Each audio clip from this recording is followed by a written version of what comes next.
Selamat sore, salam sehat dan salam sejahtera tentunya untuk kita semua.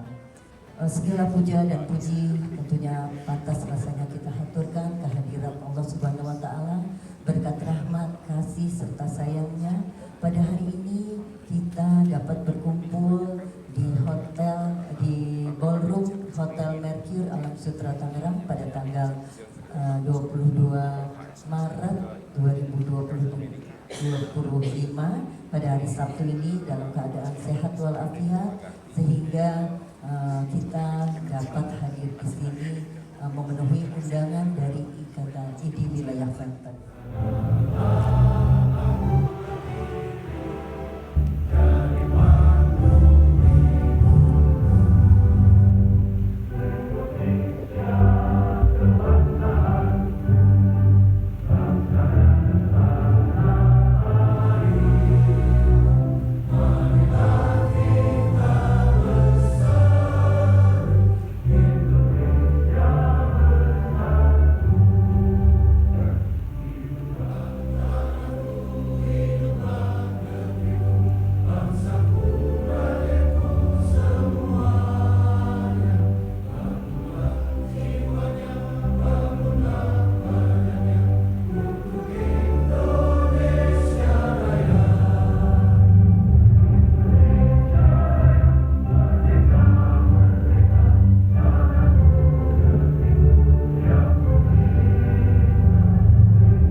juga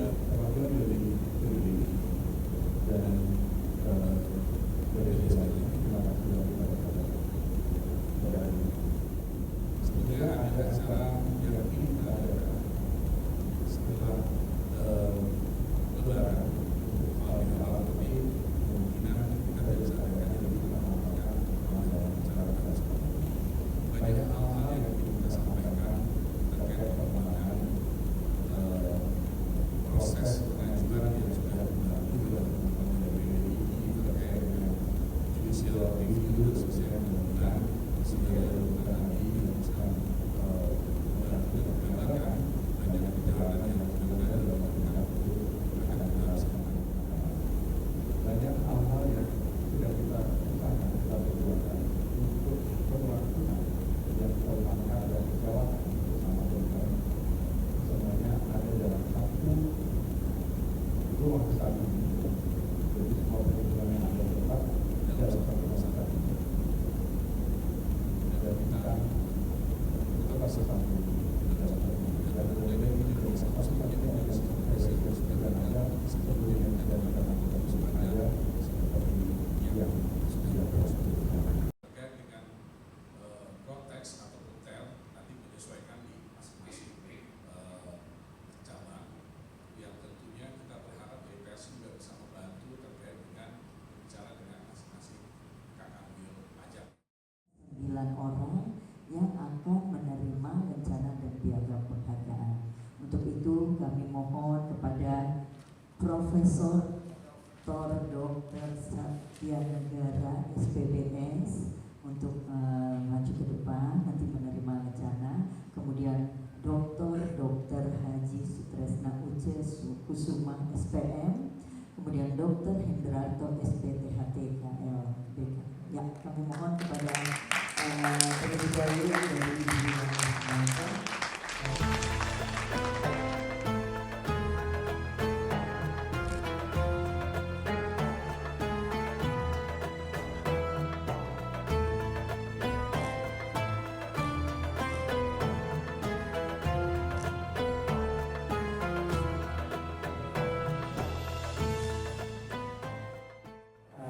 penghargaan ini diberikan oleh PBID. Sebenarnya ada 5 kategori dan untuk semua kategori itu kami baik di wilayah maupun di cabang Tangerang mengajukan. Salah satunya adalah yang sekarang senior dan kebetulan saya juga menerima adalah penghargaan Adi Satya Utama. Itu pengabdian terhadap profesi, termasuk sejawat yang memang meskipun bukan ketua tapi pengurus yang sudah mengabdikan lebih dari 20 tahun. Contohnya Dr. Sindiarta Mulya. Dr. Sindiarta Mulya dapat juga ya, tidak salah pengabdiannya diakui, itu berhak mendapatkan gitu juga ya. Ya kebetulan waktu di muktamar kemarin karena keterbatasan tempat ya, jadi dari ID wilayah panitia memutuskan saya yang mewakili maju ke depan. Jadi ada 7 kategori dan untuk kategori Adi Satya Utama kami yang mendapatkan kehormatan untuk izinkan kami untuk sedikit melaporkan terkait muktamar IDI yang ke-32 di Lombok, karena yang hadir di sini tidak semuanya berangkat ya dok, karena kuota dan lain hal sebagainya dari panitia. Nah mungkin izin lapor, ini kemarin delegasi kami dari IDI wilayah ada 10 orang dok, dipimpin oleh ketua IDI wilayah, kemudian ada wakil ketua Dr. Emma, Dr. Betty, sekretaris umum Dr. Gusta, saya sendiri dok di pojok, kemudian ada Menteri Keuangan kita Dr. Rima, ketua MKK Dr. Hendarto, ketua BP2KB Dr. Bayu Bli. Ini yang dari cabang Tangerang yang kami dapat fotonya ada 14 orang dipimpin oleh ketua IDI cabang Tangerang Dr. Muhammad Rizky SPB beserta tim. Ini paling banyak ya Tangerang. Nah tadi seperti yang disampaikan oleh ketua IDI wilayah bahwa dalam muktamar kemarin alhamdulillah kita mengajukan bidding sebagai tuan rumah untuk muktamar ke-33 di Banten, dan Aura Kasih Putri Titian. Terima kasih atas segala perhatian. Wabillahi taufiq wal hidayah. Assalamualaikum warahmatullahi wabarakatuh. Baik, mungkin karena mengingat masih ada waktu, kita lanjut dengan koordinasi dan diskusi Muswil dan Muscap di cabang Tangerang.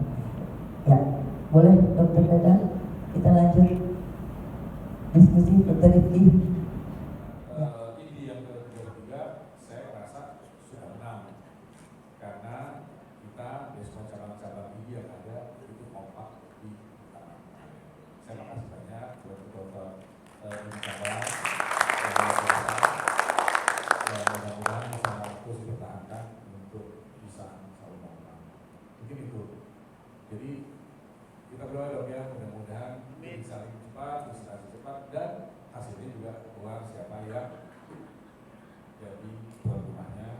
Tentunya berharap adalah pertama kalinya pemilihan langsung setelah periode presiden elect. Nah, kita lagi-lagi ya, kita berharap tentunya pesertanya datangnya lebih banyak sih yang lain. Kita juga masih berjuang melalui jalur-jalur hukum yang ada. Yang seperti disampaikan tadi, mudah-mudahan dalam waktu dekat sudah ada gambarannya. Sementara ini kita juga tentunya nggak cuma wilayah, tapi PP juga mulai menyesuaikan diri dengan kondisi yang ada, dengan tentunya tetap berharap bisa kembali seperti dulu melalui jalur-jalur. Mungkin ini pendapat pribadi masih ada di tengah antara kita betul-betul berbijak dengan aturan yang sekarang hanya kita ingin hanya satu-satunya organisasi profesi, tapi di sisi yang lain aturan tidak memungkinkan. Mungkin gitu ya kira-kira saya, atau mungkin ada yang menambahkan? Kita tetap yang satu itu tetap ini.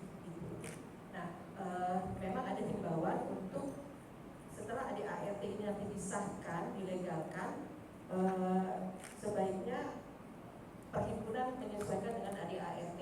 Berarti kami sudah mulai menyusun ADART baru dengan acuannya ADART dari IDI. Jadi diharapkan teman-teman yang dari perhimpunan untuk mengacu ke ADART, bukan cuma ADART tapi ADART dan ortalanya juga, organisasi tata laksana organisasi juga harus disesuaikan dengan ini. Gitu. Perubahan di Komisi A sebetulnya kemarin itu terselamatkan IDI itu nggak menjadi pimpinan presidium ya.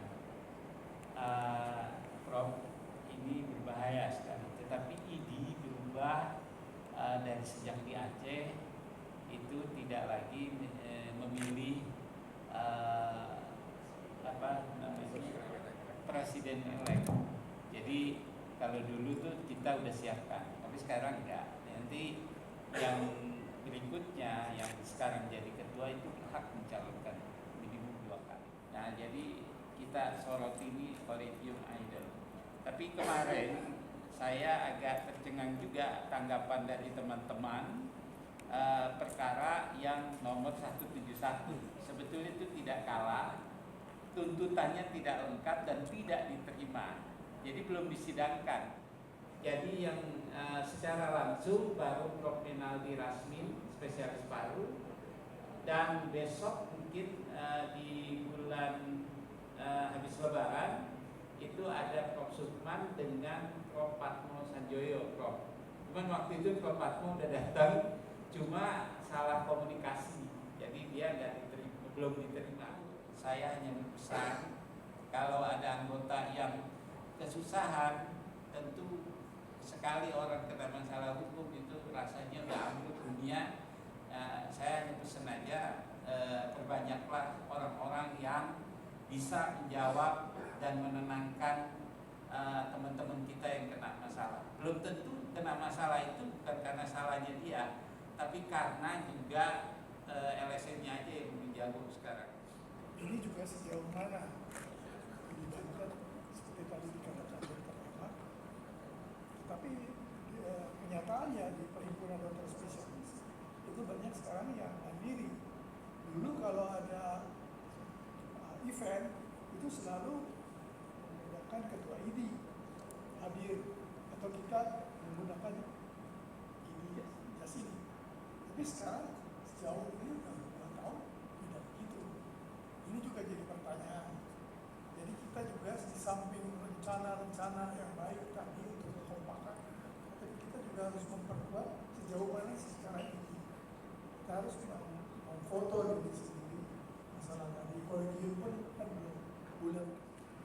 kita sebagai organisasi profesi jangan terlalu berfokus saat ini ya, bukan tidak berusaha, tapi dalam regulasi yang ada saat ini tidak ada kewajiban bagi dokter lulusan atau dokter manapun di Indonesia untuk jadi anggota ini. Satu hal yang harus kita pikirkan. Terus kedua, bagaimana ini bisa menjadi menarik bagi siapapun dokter di Indonesia agar mau bergabung. Tantangannya di situ. Usulan saya adalah profesionalisme. Bagaimana IDI menunjukkan bahwa anggota IDI dan IDI itu sendiri mendorong arah profesionalisme profesi. Karena kita juga ada generasi baru dokter-dokter yang perlu kita bisa tarik ke IDI ini. Oke, baik, terima kasih Dr. Medina. Ya, baik. Kemudian tadi diskusi koordinasi dan diskusi manusia dan misal juga akan kamera. Mungkin karena waktu sudah menunjukkan waktu buka puasa ya, sudah azan maghrib, maka kita tutup diskusi ini. Nanti untuk penyampaian bisa sambil nanti dilanjutkan dengan foto bersama ya. Nanti kita boleh. Baik, terima kasih.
mengucapkan selamat Idul Fitri 1446 Hijriah. Minal aizin, wal faizin. Mohon maaf lahir dan batin.